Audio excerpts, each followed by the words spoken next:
ये हमारा rest and motion का फर्स्ट लेक्चर है और इसमें हम लोग आपको बताएंगे कि भाई रेस्ट कैसे परिभाषित होता है एंड मोशन कैसे परिभाषित होता है।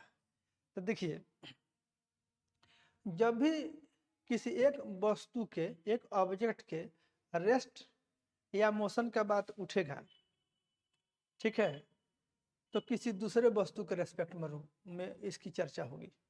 अगर कोई रेस्ट में है तो किसी दूसरे वस्तु के रेस्पेक्ट में, अब मोशन में भी है तो वो भी किसी दूसरे वस्तु के रेस्पेक्ट में, ठीक है। माने रेस्ट या मोशन जो है ये रिलेटिव टर्म्स है, ठीक है। इसमें दो बॉडी का होना मिनिमम जरूरी है, एक के रेस्ट की बात होगी या मोशन की बात होगी और दूसरा ऑब्जेक्ट होगा उसके रेस्पेक्ट में होगी, ओके। अब इसके लिए देखिए, जैसे आप लोग हम बोल रहे हैं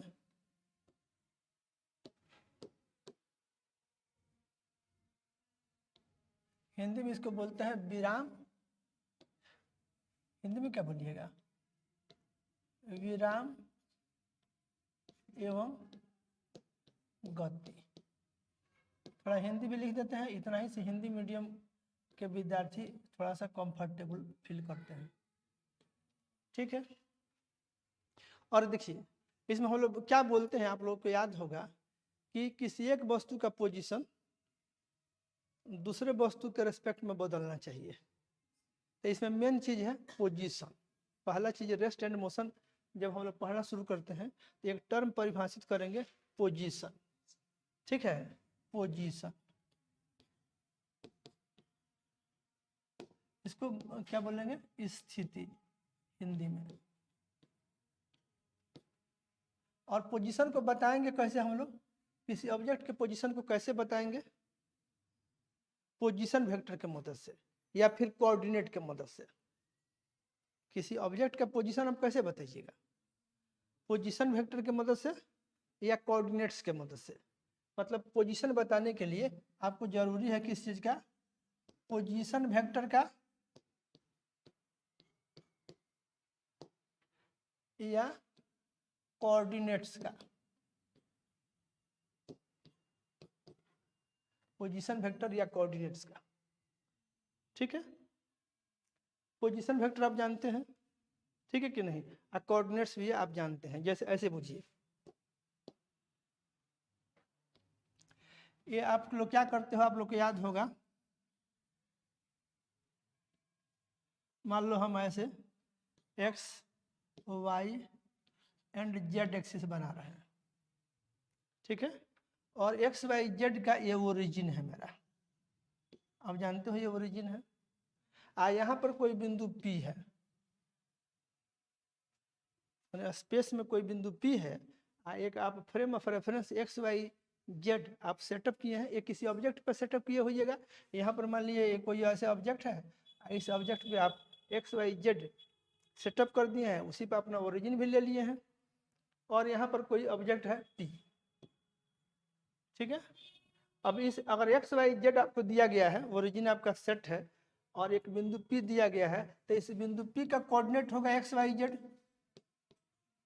ये आप जानते हैं। कोऑर्डिनेट लिखने के लिए एक वीडियो हम आपको बना चुके हैं ऑलरेडी, उस वीडियो को आप लोग देख लीजिएगा कैसे कोऑर्डिनेट लिखा जाता है एक्स वाई जेड। अगर एक्स वाई जेड कोऑर्डिनेट मैंने स्पेस में किसी बिंदु का कोऑर्डिनेट कैसे लिखा जाता है, एक्स वाई प्लेन में कैसे कोऑर्डिनेट लिखा जाता है, इस सब बात की हम लोग चर्चा किए हैं। उसके लिए वीडियो ऑलरेडी वेक्टर चैप्टर में ही बना हुआ है। तो ये आपका बिंदु पी है, इसका कोऑर्डिनेट एक्स वाई जेड है, और ये हमारा एक्स वाई जेड एक्सिस है, यहाँ पे हमारा ओरिजिन है। अब यहाँ से हम क्या करेंगे कि आप लोग जानते हो, ये बात भी आप लोग जानते हो, हम जस्ट तुम लोग को रिकॉल करवा रहे हैं। तो यहाँ से लेकर के यहाँ तक एक वेक्टर खींचते हो, इस वेक्टर को क्या बोलते हैं, पोजीशन वेक्टर। क्या बोलते हैं इसको, ये बिंदु P है जिसका कोऑर्डिनेट एक्स वाई जेड है, और ये ओरिजिन से P तक डायरेक्टेड लाइन सेगमेंट खींचोगे, इसी का नाम है पोजीशन वेक्टर। माने पोजीशन वेक्टर क्या होता है, directed line segment drawn from origin two point P, that is called position vector. ये हम आप लोग को रिवाइज कर रहे हैं। आपसे कोई पूछेगा पोजीशन वेक्टर की चर्चा कर रहे हैं या फिर कोऑर्डिनेट की, तो पोजीशन वेक्टर क्या होता है, ये directed line segment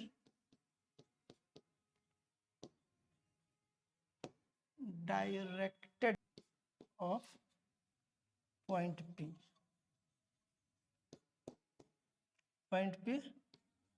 with respect to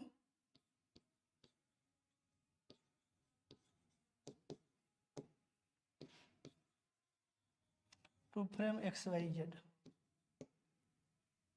frame XYZ जो है इसके रेस्पेक्ट में बिंदु P का पोजीशन वेक्टर R हो जाएगा। और आप जानते हो कि इस R को कैसे लिखोगे, R बराबर, अगर लिखना चाहो यहाँ लिख लो। ये R बराबर कैसे लिखते हो, अगर कोऑर्डिनेट दिया गया है तो ये आपका XI plus YJ plus ZK होगा। इस बात का फीलिंग है कि नहीं आप लोग को, माने जानकारी है ना। अगर किसी बिंदु P का कोऑर्डिनेट XYZ हो तो उसका पोजीशन वेक्टर R बराबर XI plus YJ plus ZK होगा। तब पोजीशन को बताने के लिए या तो आप कोऑर्डिनेट बता दीजिए XYZ, बिंदु P के कोऑर्डिनेट XYZ है, कोऑर्डिनेट के मदद से आप उसका पोजीशन लोकेट कर सकते हैं। फ्रेम ऑफ रेफरेंस आपको किसी ऑब्जेक्ट पर सेट करना होगा। आप यहाँ पर सेट किए हैं, जब एक बार XYZ सेट कर लीजिएगा, ये इस XYZ को किसी ऑब्जेक्ट पे, मान लीजिए कोई ऑब्जेक्ट A है, इस ऑब्जेक्ट A पे आप अपना XYZ सेटअप कर लिए हैं और यहीं पे ओरिजिन है, यहाँ से बिंदु P तक ये डायरेक्टेड लाइन सेगमेंट ड्रॉ कर दीजिए। ये आपका वेक्टर R होगा, उसका कोऑर्डिनेट XYZ है तो position vector XI plus YJ plus ZK हो जाएगा। समझ गए कि नहीं, इतना बात रह जाएगा। इस तरह से आप पोजीशन बता सकते हैं। तो भाई पोजीशन तो डिसाइड हो गया। अब किसका पोजीशन, P का, कहाँ से, ऑब्जेक्ट A से, क्योंकि ऑब्जेक्ट A पे XYZ को सेटअप किए हैं। ये मान लीजिए ऑब्जेक्ट A है जिस पे आप XYZ सेटअप किए हैं। ओके, तो यहाँ से आप खींचे हैं वेक्टर R को, तो बिंदु P का पोजीशन वेक्टर है A के रेस्पेक्ट में। समझ गया कि नहीं, यहाँ तक तो क्लियर हो गया। अब रेस्ट का डिफिनीशन क्या है कि अगर बिंदु P का पोजीशन वेक्टर जो कि A से ड्रॉ किया गया है अगर समय के साथ नहीं बदलता है तो P जो है रेस्ट में है, अगर बदलता है तो मोशन में है। सिंपल सी बात है, ज़्यादा हम इसको नहीं एक्सटेंड करेंगे। अगर P का जो पोजीशन वेक्टर R है, ठीक है कि नहीं, जो कि एक वेक्टर क्वांटिटी है, अगर टाइम के बीतने के साथ साथ, टाइम गुजरने के साथ साथ, टाइम तो आपके बस में है नहीं, इंडिपेंडेंट वेरिएबल है, तो टाइम तो अपना बदलते रहेगा। तो अगर टाइम बदल रहा है एंड टाइम के बदलने के साथ साथ बिंदु P का पोजीशन वेक्टर अगर चेंज कर रहा है तो बोलिएगा कि P जो है रेस्ट में है A के रेस्पेक्ट में। अगर नहीं बदलता है तो बोलिएगा P जो है रेस्ट में है A के रेस्पेक्ट में। A पर फ्रेम को खड़ा किए हैं, ठीक है कि नहीं। तो यही है, देखिए आप रेस्ट एंड मोशन में लिख सकते हैं कि देखिए रेस्ट या मोशन शब्द जो है रिलेटिव शब्द है, ये हमेशा दिमाग में रखिएगा। अपने आप में रेस्ट या अपने आप में मोशन की बात नहीं उठ रही है। अगर कोई रेस्ट में है, कोई ऑब्जेक्ट रेस्ट में है तो किसी दूसरे ऑब्जेक्ट के रेस्पेक्ट में, या कोई अगर मोशन में है तो वो भी किसी दूसरे के रेस्पेक्ट में। आप यहाँ पर लिख सकते हैं रेस्ट एंड मोशन जो है, rest and motion both are relative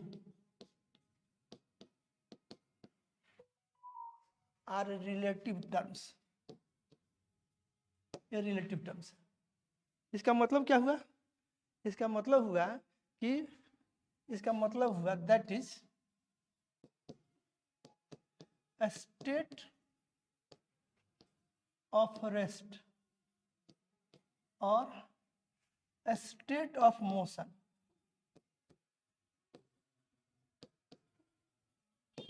of one object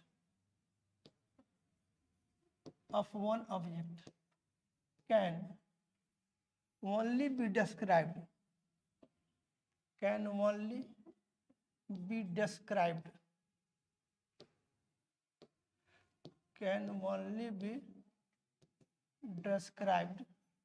with respect to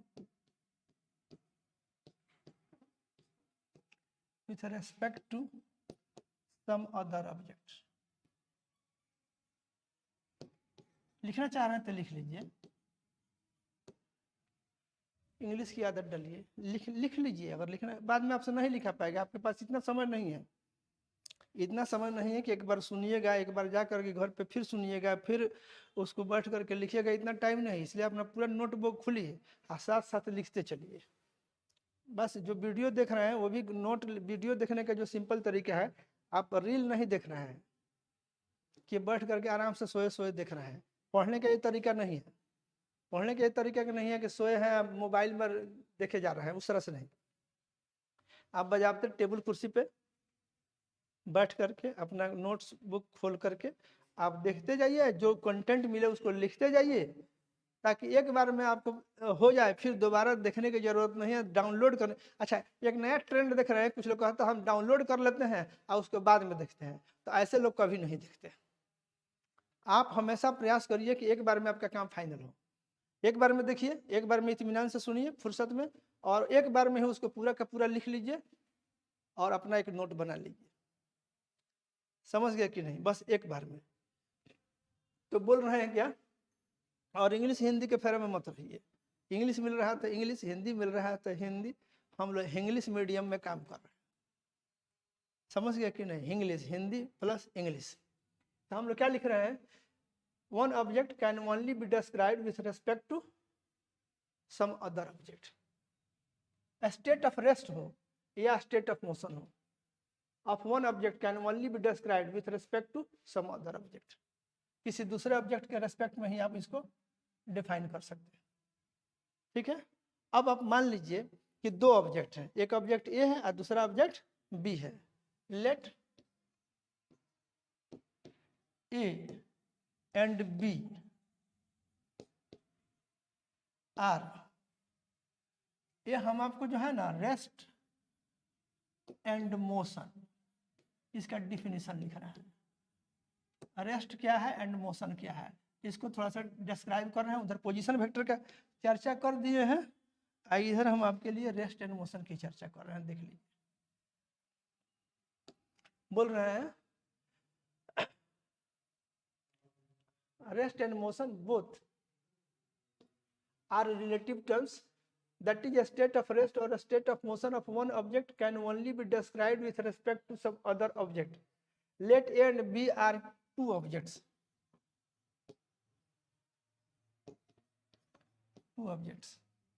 and we want to describe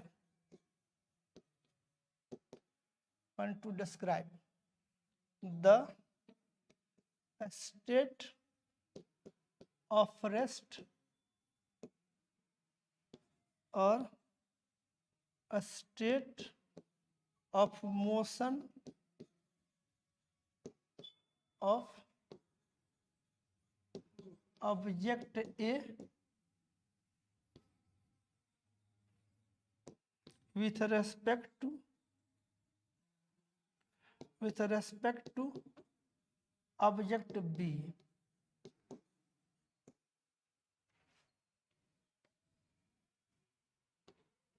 For this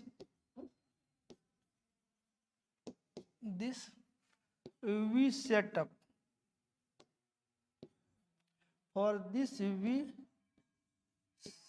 set up a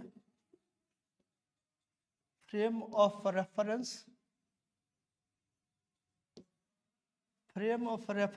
x y z on this. We set up a frame of reference x y z on object B, and then draw a position vector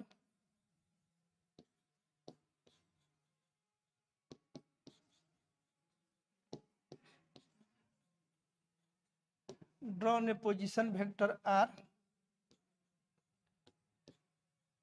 from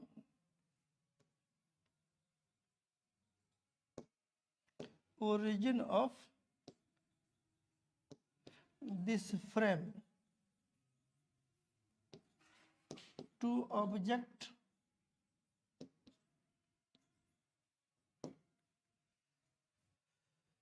position vector R from origin of this frame to object A.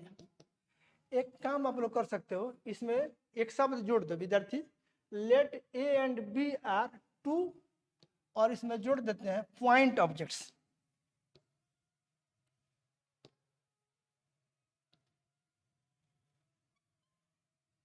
इससे तुम लोग को सहूलियत हो जाएगी। इसका मतलब होगा हम लोग पार्टिकल की तरह उसको सोचेंगे।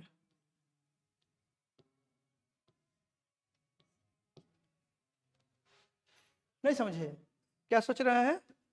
ऐसे पॉइंट ऑब्जेक्ट ले लेते हैं, माने बिंदुवत है, ए और बी दो ऑब्जेक्ट है और बिंदुवत है। पॉइंट ऑब्जेक्ट है, पार्टिकल की तरह है, they are like particle. Particle के टर्म में जब हम लोग बात करेंगे ना, तो डिस्क्राइब करने में सहूलियत होगी। रियल लाइफ में जब हम लोग रेस्ट एंड मोशन की बात करते हैं तो किसी बॉडी की बात करते हैं, जैसे कार की, हवाई जहाज की, ट्रेन की, आदमी की, साइकिल की, करते हैं कि नहीं? बड़े बड़े ऑब्जेक्ट की बात करते हैं, लेकिन समझने में या उसका डायग्राम वगैरह बनाने के सुविधा से हम लोग पार्टिकल का कॉन्सेप्ट लेकर के बात करेंगे। तो ए और बी दो ऑब्जेक्ट हैं, दोनों पॉइंट ऑब्जेक्ट है, we are treating them as point object है, पार्टिकल की तरह है। तो वहाँ इसीलिए जो है let A and B are, इसमें हम जोड़ दिए हैं, नहीं तो ज़्यादा बाद में आप लोग को हो सकता है कि परेशानी हो जाए।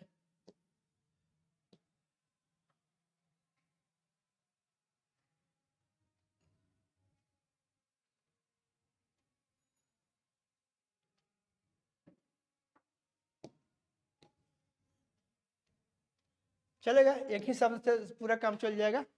ए एंड बी पॉइंट ऑब्जेक्ट है, एक बार लिख दिए, बार बार हमको लिखने की जरूरत नहीं है। They are like particles, they are like particles. Let A and B are 2 point objects and we want to describe the state of rest or state of motion of object A with respect to object B. For this we set up a frame of reference XYZ on object B and then we draw a position vector R from origin of this frame to object A. समझ गया? ये हम लोग काम करने जा रहे हैं।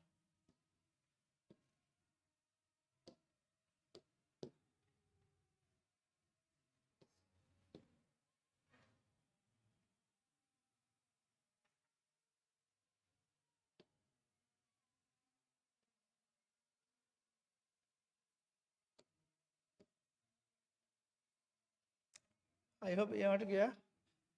अब यहाँ देखिए, वी आर जस्ट मैंने एक्सप्रेसिंग इट, सिंपल ढंग से इसकी बात हो रही है। अब यहाँ पे देखिए, एक पार्टिकल आपका यहाँ पे है, ये पार्टिकल या ऑब्जेक्ट कहिए बिंदुवत है, ये आपका ए है, और यहाँ पे मान लीजिए कि आपका ये बी है। ओके, ये बी है। अब इसी पे हम फ्रेम खड़ा कर रहे हैं, बोलिए, इस पर हम क्या किए, ऐसे अपना फ्रेम खड़ा कर दिए।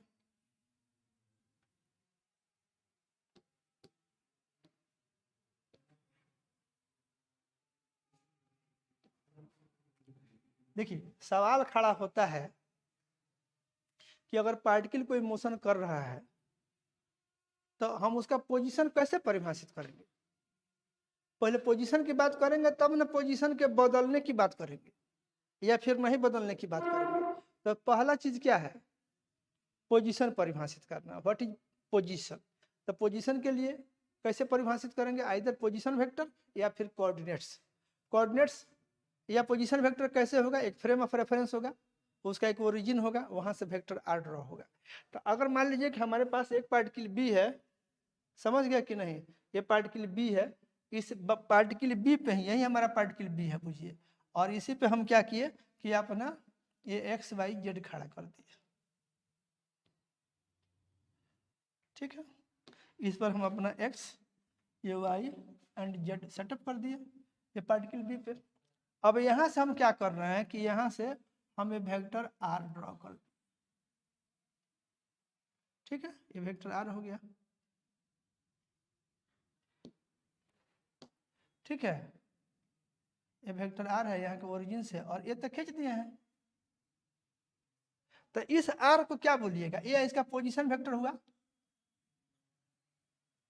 और वास्तव में पोजीशन वेक्टर क्या है, ये जो पोजीशन वेक्टर आर जो हम खींच रहे हैं यहाँ पे, ये हमारा आर जो दिख रहा है, ये आर हमारा है position vector of A with respect to B,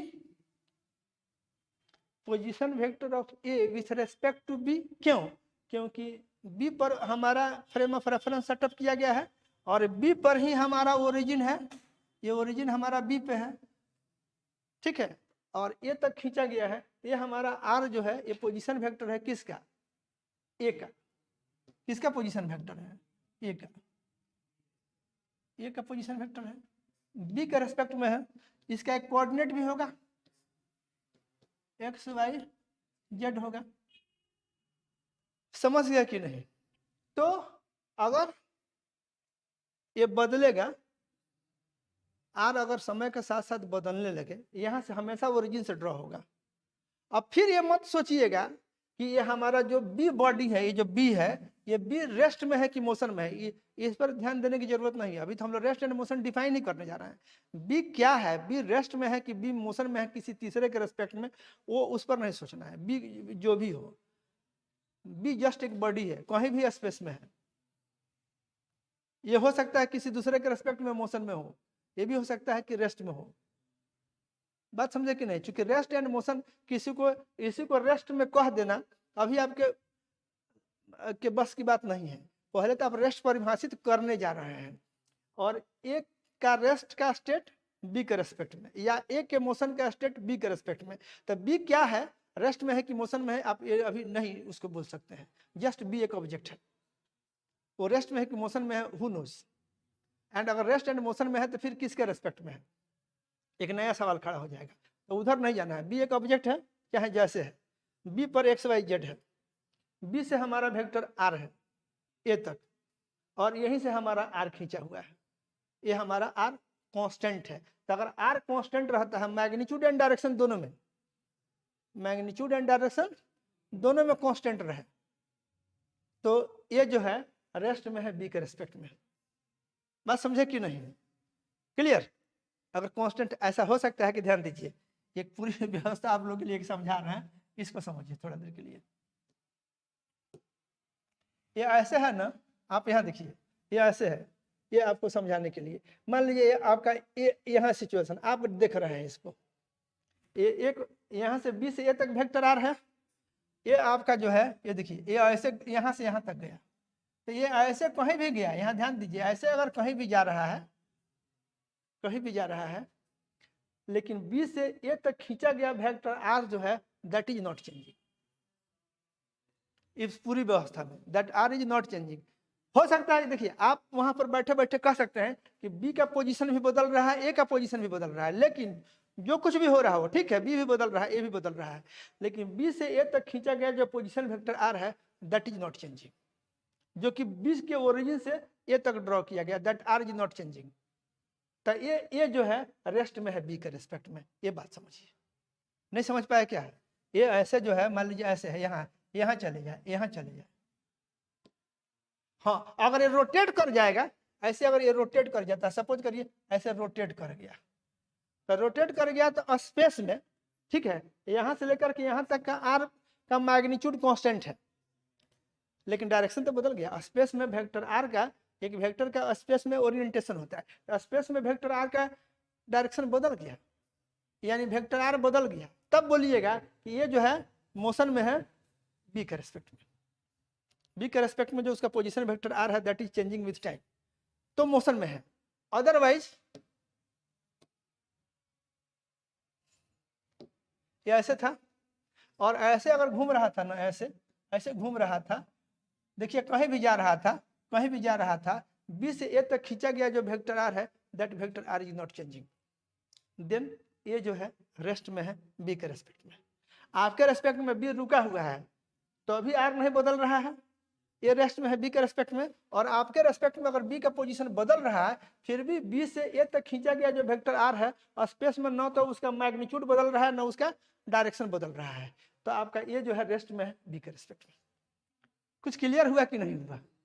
माने बी से ए तक खींचा गया वेक्टर आर जो है वो नहीं बदलना चाहिए, स्पेस में आर का न डायरेक्शन बदलना चाहिए और न मैग्नीट्यूड बदलना चाहिए। आर वेक्टर कांस्टेंट रहेगा तो आपका ये जो है रेस्ट में है बी के रेस्पेक्ट में। समझ गए? आई होप आप लोग को मजा आया इस बात पे। ये बात समझ में कुछ आई कि नहीं?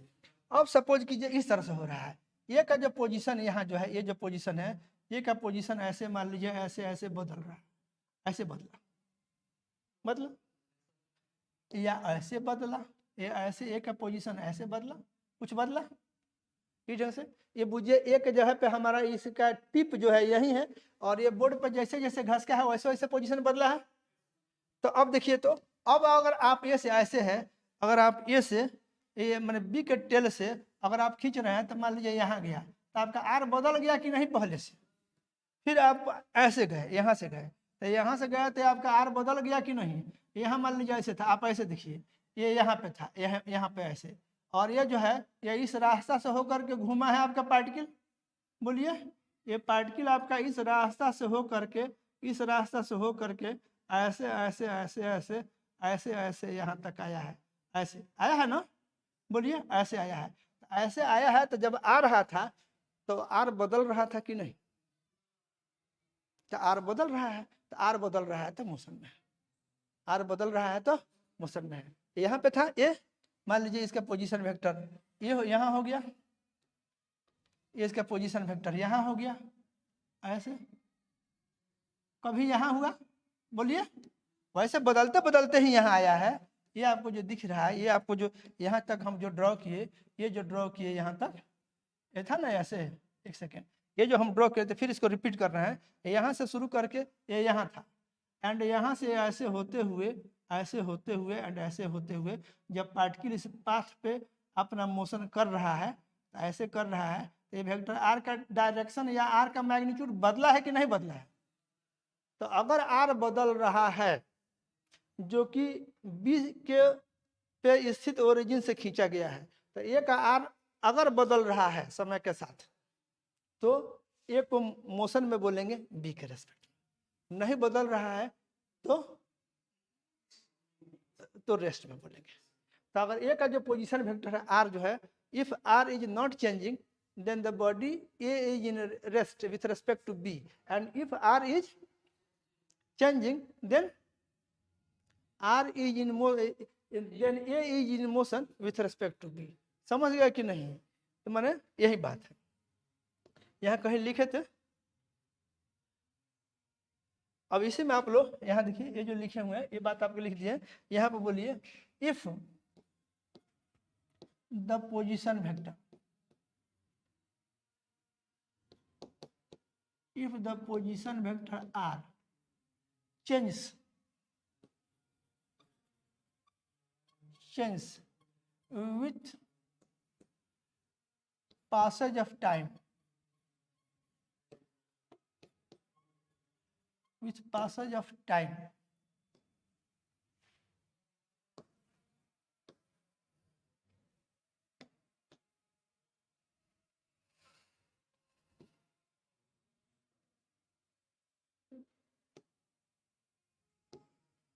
with passage of time, then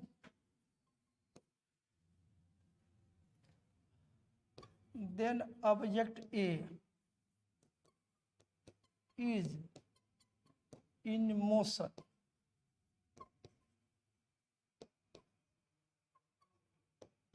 with respect to object B, respect to object B. But if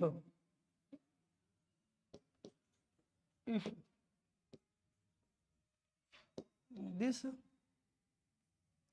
position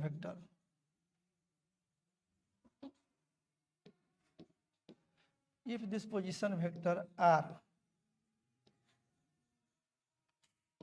does not change with passage of time,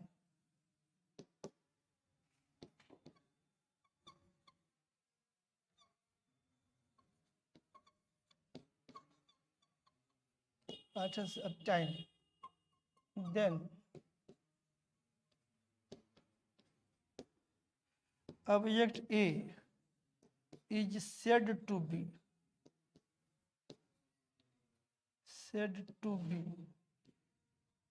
in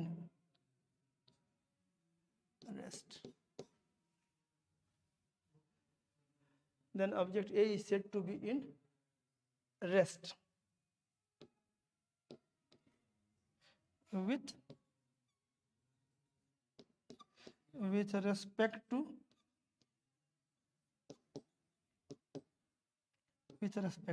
B। कुछ क्लियर हुआ कि नहीं आप लोगों को? बोलिए। If the position vector R change with passage of time, then object A is in motion with respect to object B, but if this position vector, चाहे position vector है, if this position vector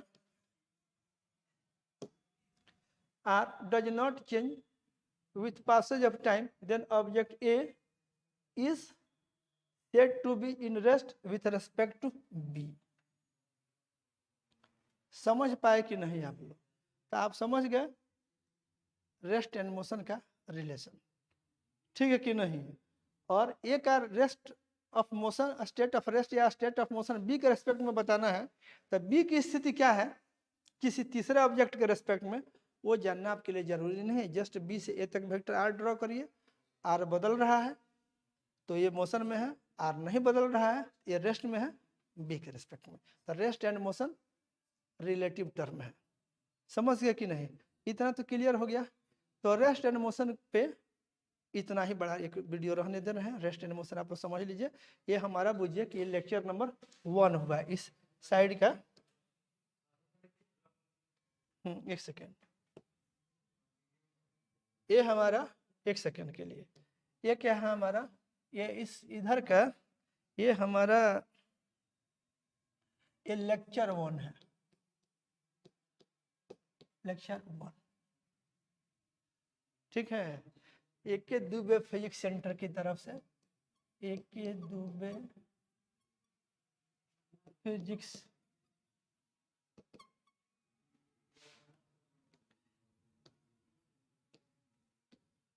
ये lecture 1 हुआ।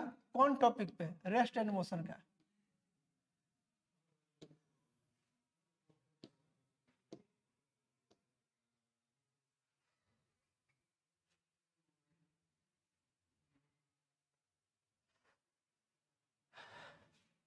ये मोतिहारी में coaching institute है मेरा।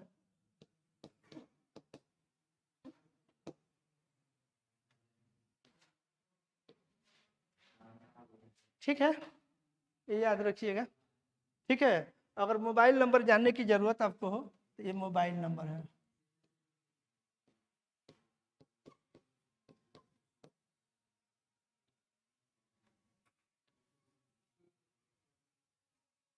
Okay, तो ये इसको यहीं पर स्टॉप करते हैं। अगला वीडियो हम इमीडिएट रिकॉर्ड करेंगे, लेकिन वीडियो छोटा करने के लिए इसको यहाँ पर रोकते हैं। फिर एक दूसरा वीडियो शुरू करेंगे। अभी शुरू करेंगे वो है डिस्टेंस क्या है एंड डिस्प्लेसमेंट क्या है, ठीक है कि नहीं? जब रेस्ट एंड मोशन में आ जाएगा, जब मोशन में आ जाएगा तो उसमें डिस्टेंस एंड डिस्प्लेसमेंट के बाद खड़ा होगा। ओके, तो इसको स्टॉप कर रहा है।